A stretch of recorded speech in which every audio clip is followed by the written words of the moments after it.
माझ्या डोक्यावर हात ठेवून माझी शपथ घ्या, ती इथे आली होती हे तुम्हाला माहित नव्हतं म्हणून. ती चंद्रपुरात आल्याचं मला माहिती नाही. बस झालं समाधान. हर्षवर्धनपेक्षा कितीतरी चांगली आणि सुंदर घरं आपण अत्यंत स्वस्त दरात विकतोय हे चंद्रपूर आणि नागपुरातल्या प्रत्येक घराघरात माहिती व्हायला हवं. आत्ताच्या आत्ता ही सगळी इस्टेट मी तुझ्या नावावर करायला तयार आहे. शिवाय तुला आपलं लग्न तुझ्यावर झालेला अन्याय वाटतोय ना, तेव्हा त्याही बंधनातून मुक्त करायला तयार आहे. हर्ष, मला एका महत्त्वाच्या गोष्टीवर तुझ्याशी बोलायचं. आपल्या अकाउंटमध्ये बॅलन्स किती आहे? फार नाही आहे सर.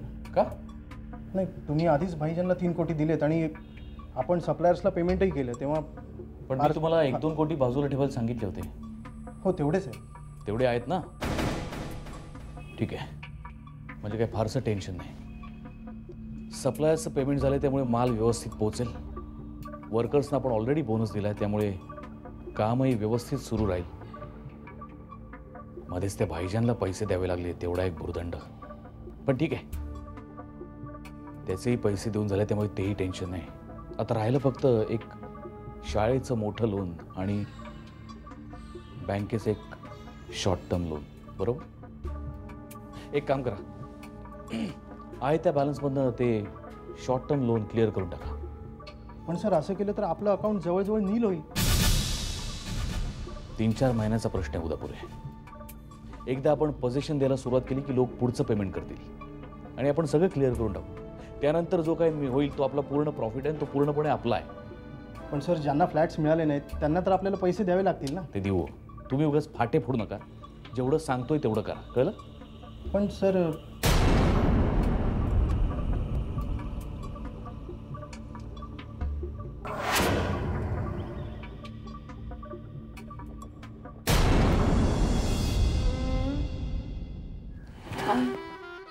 लवकर या आणि सांभाळून राहा. मी लवकर येईन, पण तू काळजी घे. आणि काही वाटलं तर मला फोन कर.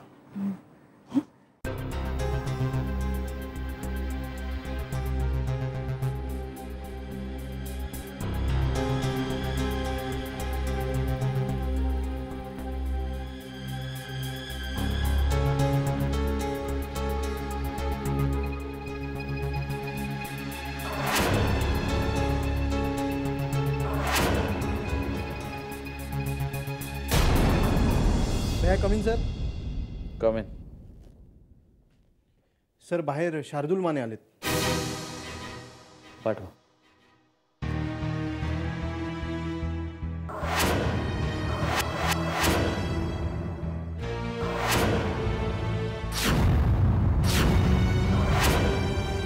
May I come in, sir? या शार्दूल माने साहेब. कम ऑन यार, साहेब वगैरे काय. मग तू एवढं फॉर्मली मला मी कम इन सर विचारलंस म्हणून म्हणलं या साहेब. बस बस. थँक्यू. बोल, कसं काय येणं केलंस? काही नाही रे, सहजच आलो होतो. ॲक्च्युली एका गोष्टीवर चर्चा करायची होती तुझ्याशी, म्हणून आलो. कुठली गोष्ट? हर्ष, तुला तर माहिती आहे सध्या माझ्या आयुष्यात काय चाललंय ते. त्या ॲक्सिडेंटनंतर माझं सगळं आयुष्यच बदलून गेलं. माझी स्मृती मी हरवून बसलो.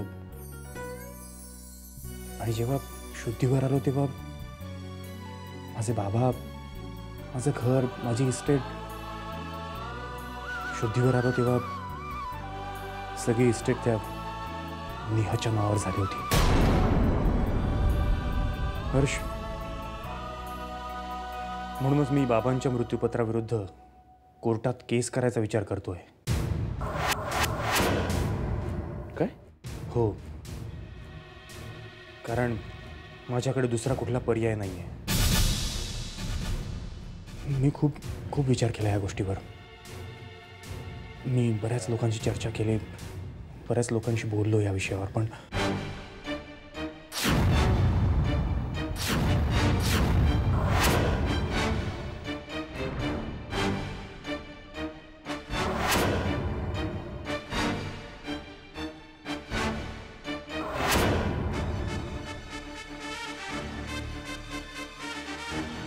कोर्टात केस केल्याशिवाय दुसरा कुठला पर्याय नाही आहे. बोल संयोगिता, आज कशी काय आठवण झाली वहिनीची? काही नाही ग, जरा भीती वाटत होती, म्हटलं बोलावं कोणाशी तरी.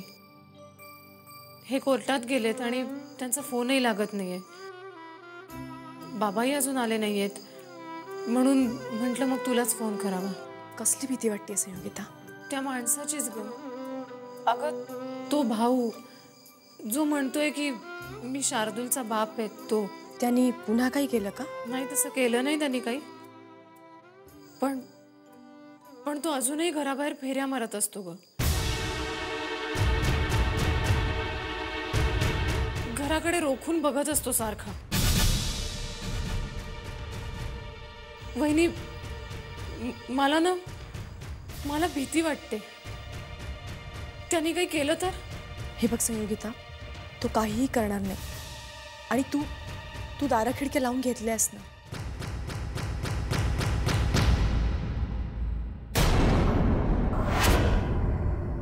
हो. आणि तुम्ही पोलिसात तक्रार केली आहे ना? हो.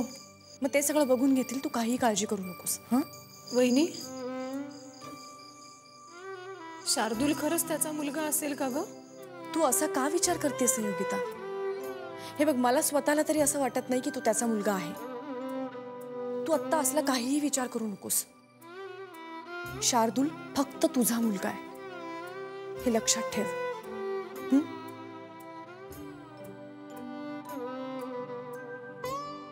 हो. आणि आता अजिबात घाबरायची गरज नाहीये. त्याला काहीही होणार नाहीये. सगळं ठीक होईल. हो. बरं वहिनी, शार्दूलला भूक लागली असेल, बघते त्याला काहीतरी खायला देते. वाटलं तर मग थोड्या वेळाने फोन करते पुन्हा. बरं बरं, ठेव.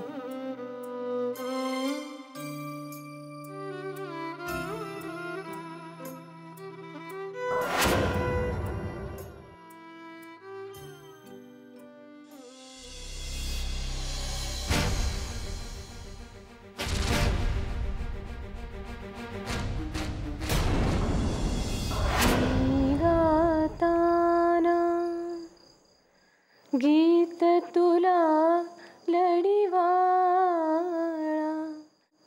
हा कंठ दाटुनी आला, हा कंठ दाटुनी आला. मी गाताना गीत तुला लढीवाळा,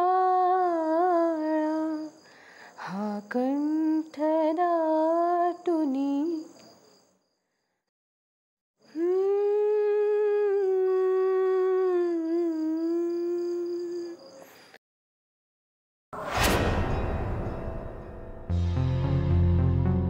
शार्दूल झोपला वाटतं. चला जरा काम तरी उरकावीत.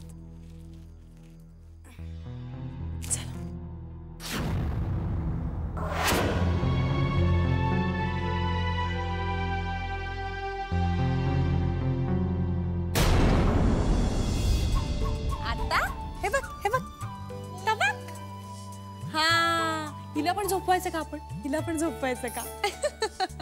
वहिनी, मी आईकडे जाते. निघालीस तू? हो. मला जरा तुला एक विचारायचं होतं. विचारा ना. नाही म्हणजे तू आईची आठवण येते म्हणून माहेरी जात असलीस तर ठीक आहे, पण तुला इथे काही त्रास होतोय म्हणून तर तू. त्रास? कसला त्रास? मला इथे कसलाच त्रास नाहीये. नक्की ना? हो वहिनी. हे बघा, तुम्ही मला हे सगळं का विचारताय ना ते मला माहिती आहे. मी त्या दिवशी तुम्हाला रागारागात नको नको ते बोलून गेले, पण मी ते सगळं आता विसरली आणि तुम्ही पण विसरा. ॲक्च्युली वहिनी, माझा ना स्वभावच असा आहे. मी माझ्या मनात कधीच काही ठेवत नाही. जे असेल ना ते त्यावेळी बोलून मोकळी होते. त्यामुळे मी मनात राग वगैरे धरून माहेरी चालली असं तुम्हाला वाटत असेल ना तर ते मनातून काढून टाका. तसं काहीही नाहीये. मला एवढंच विचारायचं होतं. येऊ मी?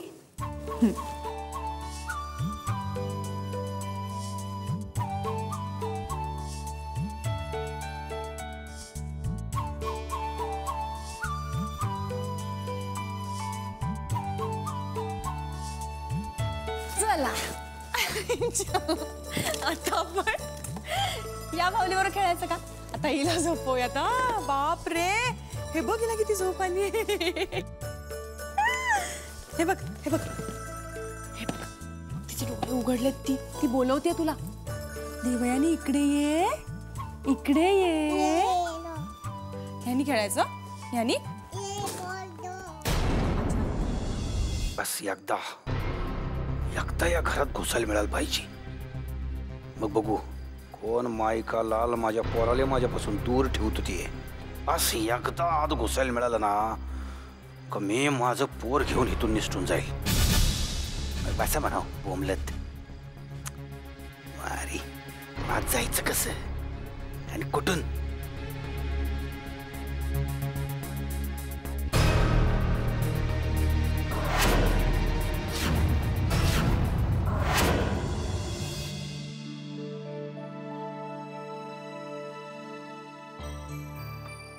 हॅलो सावरीताई, नेहा बोलते. कशी आहेस? बरी आहे. सावरीताई, मला तुझ्याशी थोडंसं बोलायचं होतं. बोल ना, काय बोलायचं होतं? Hello hello Neha. अगं तू अशी एकदम गप्प का झालीस? काय झालं तिकडे? सगळं ठीक आहे ना? नाही ताई, काहीच ठीक नाहीये. म्हणजे परिस्थिती आता आणखीनच हाताबाहेर गेली आहे. काय झालंय? ताई, शार्दूलने बाबांच्या मृत्यूपत्राच्या विरोधात कोर्टात केस टाकली आहे. काय? हो, तशी नोटीसही पाठवली आहे त्याने मला. ताई, शार्दूलला माझ्याबरोबर संसार करायचा नाहीये. मी नको आहे त्याला. आणि म्हणून आता मी निर्णय घेतलाय की सगळी इस्टेट त्याच्या नावावर करून मी हे घर सोडून निघून जाणार आहे. नेहा, तू तू काय बोलतीस? हे ताई, माझ्यासमोर कुठलाच दुसरा पर्याय दिसत नाहीये मला. हे बघ ताई, बाबांच्या मृत्यूपत्राच्या विरोधात कोर्टात केस टाकली आहे त्याने आणि मला हे मान्य नाहीये. आणि तसे मला या इस्टेटीत अजिबात इंटरेस्ट नाही. आणि शार्दूलमध्ये प्रेम करतेस ना त्याच्यावर? मग तू असं कसं बोलतेस? त्याला सोडून कुठे जाणार आहेस तू नेहा? जाईन कुठे? माझ्या बाळाला घेऊन वाट फुटेल तिकडे जाईन. त्यांनी सगळे प्रॉब्लेम सॉल्व्ह होणार आहेत असं वाटतंय का तुला नेहा?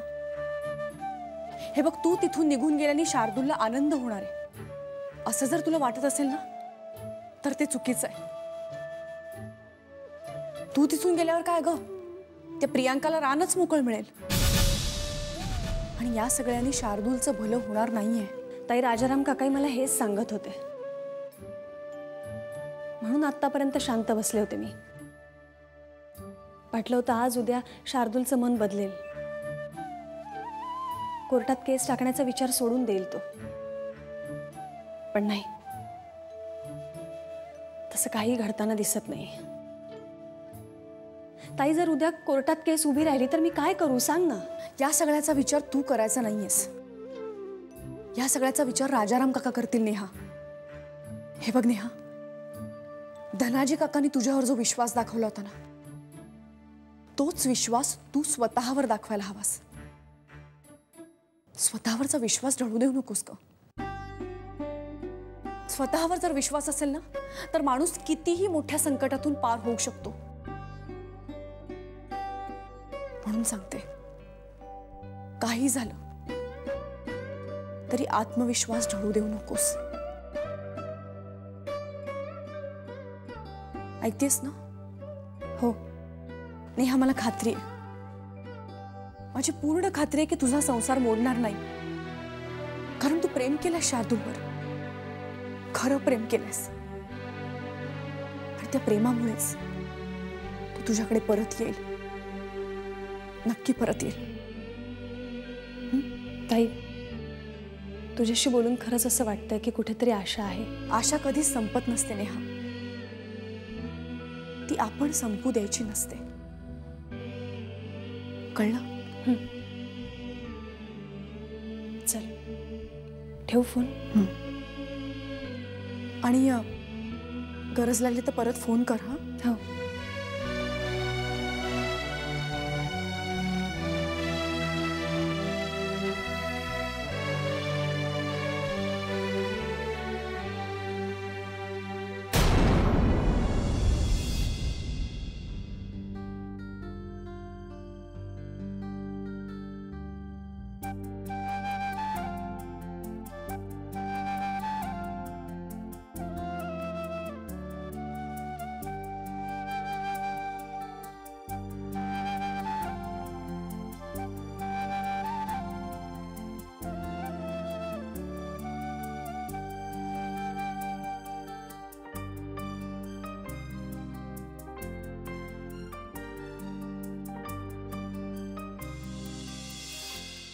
काय तू शार्दूलला डिव्होर्स बद्दल बोललीस? हो. अगं पण नेहा, मी तुला सांगितलं होतं की काका, तुम्ही मला सांगितलं होतं आणि आजवर तुमच्या शब्दाचा मान ठेवायचा म्हणूनच मी गप्प बसले होते. पण आता पाणी डोक्यावरून गेलंय काका. शार्दूलने आपल्याला कोर्टाची नोटीस पाठवली, याचा अर्थ येत्या काही दिवसात कोर्टात केस उभी राहणार. लोक त्या विषयावर नाही ती चर्चा करणार. काका, आजपर्यंत त्यांनी माझ्या चारित्र्यावर संशय घेतला, मी गप्प बसले. तुमच्याविषयी नको नको ते बोललात तेव्हाही मी काही बोलले नाही. पण आता मात्र तो बाबांना कोर्टात खोटं ठरवायला निघालाय. त्यांच्या मृत्यूपत्रावर क्लेम करून तो त्यांच्या शेवटच्या इच्छेचा अपमान करतोय आणि हे मी नाही सहन करू शकत. म्हणून हा निर्णय घेतलाय मी. पण हा निर्णय घेतल्यानंतर काय होईल याचा विचार केलायस तू? काय होणार आहे? मला आणि शिवाजीला हे घर सोडून निघून जावं लागेल. आणि तसे अगदी सुरुवातीपासून हे असंच घडत आलंय काका. अगं पण नेहा, तुझं प्रेम होतं ना त्याच्यावरती? होतं नाही आहे, पण दुःख या गोष्टीचं आहे काका की त्यावेळेला तो मानसिकरित्या आजारी होता म्हणून त्याला काही कळत नव्हतं. आणि आता बरा होऊनही परिस्थितीत काहीच बदल नाही. आधी ओळखायचा तरी, आता तर ओळखच विसरलाय. पण या सगळ्या गोष्टीचा तू आधी विचार केला ना? विचार केला, सगळा विचार केला. शार्दूल बरा झाला नाही तर काय होईल, शार्दूल बरा झाला तर काय होईल, सगळा विचार केला होता.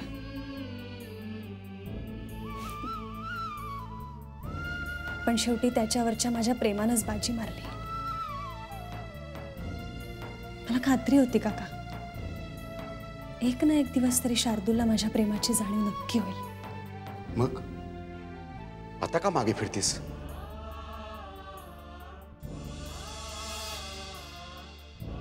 भीती वाटते आजची, आणि उद्यावर तरी किती विसंबून राहायचं. तो उद्या येईपर्यंत सगळं संपलेलं असेल. का असा निगेटिव्ह विचार करतेस तू? तुझ्यातली धडाडी, तुझ्यातला आत्मविश्वास आणि तुझ्यातलं धाडस बघूनच दादाने तुला शार्दूलशी लग्न कर म्हणून विनंती केली होती ना. त्यांना खात्री होती की कितीही संकट आली तरी तू डगमगणार नाहीस, स्वतःचा तोल जाऊन देणार नाहीस आणि स्वतःचा संसार सांभाळशील. नेहा, तू हे घर सोडून जाण्याचा निर्णय घेणं म्हणजे दादांच्या विश्वासाला तडा जाण्यासारखं आहे. नेहा, का माघार घेतेस तू? तुझ्याकडून माझी ही अपेक्षा नव्हती. आणि तुझं प्रेम, ज्या प्रेमासाठी तू शार्दूल सारख्या वेड्या मुलाशी लग्न करायचं धाडस दाखवलंस, त्या प्रेमाचं काय? त्याचा काय विचार केलास? हे बघ नेहा, केसचा विचार तू करू नकोस. ते माझ्यावर सोपव. आपण नक्की जिंकणार. आणि हरलो तर? हरण्याच्या भीतीने माघार घेणं मला मान्य नाही. हरायचंच असेल तर लढून हवे, पण पळपुटेपणा करणं मला अजिबात मान्य नाही. आणि तूही तो दाखवू नकोस. नाहीतर एका घाबरट आणि पळपुट्या मुलीला मी हुशार आणि धाडसी समजलो आणि तुझ्यावरती विश्वास टाकला. हा माझा निर्णय हा राजाराम पांढरेच्या आयुष्यातली सगळ्यात मोठी चूक ठरेल. पहा, विचार कर. निर्णय तुलाच घ्यायचा आहे.